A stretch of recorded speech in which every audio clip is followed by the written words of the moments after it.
క్రైస్తవ సమాజం అంతా 3 వర్గాలుగా డివైడ్ అవుతాం, విభజించుకున్న మనల్ని మనమే. మొదటి వర్గం ప్రార్థించే గుంపుగా ఉండండి.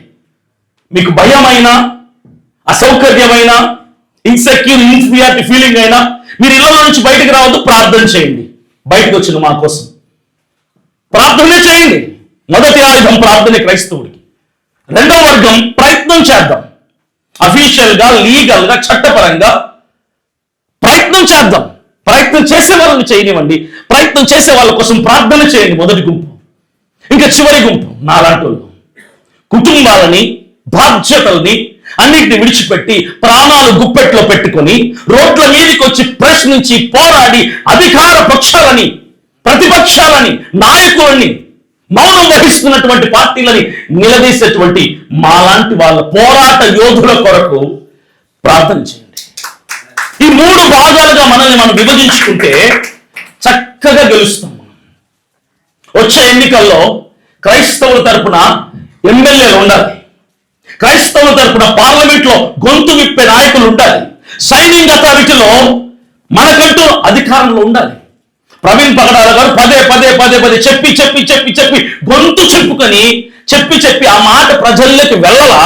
ఆయన చచ్చిపోయిన తర్వాత, ఆయన్ని చంపిన తర్వాత ఆ మాట ప్రజల్లోకి చాలా వేగంగా వెళ్ళిపోయింది. ఏమాట?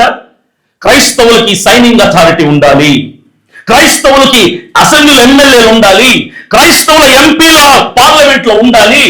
ఒక ఎంఐఎం పార్టీ తెలంగాణలో ఎలాగైతే ఉందో ముస్లిమ్స్ కి, అలాగా క్రైస్తవులకు ఒక ప్రత్యేక పార్టీ, ప్రత్యామ్నాయ పార్టీ, థర్డ్ ఆల్టర్నేట్ పార్టీ ఉండాలి. ఆయన పదే పదే చెప్పాడు. ఈరోజు అది అంతో ఇంతో క్రైస్తవ సమాజాన్ని ప్రభావితం చేస్తుంది. ఆ సిద్ధాంతాన్ని, ఆయన ఆశయాల్ని కూడా నెరవేర్చడానికి, ముందుకు తీసుకెళ్ళటానికి నాలాంటి నాయకులు వస్తున్నారు బయటికి రోజున.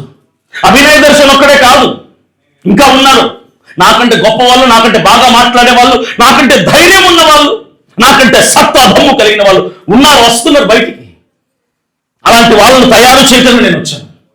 ఇక ప్రత్యేకంగా పాదయాత్ర నేను చేయటానికి గల కారణాలు ఏంటంటే, క్రైస్తవులందరినీ ఏకం చేయాలి.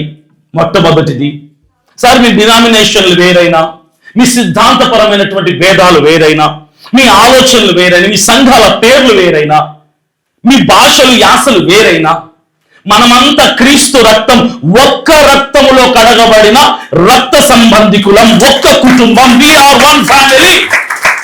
మనం ఒక్క కుటుంబం.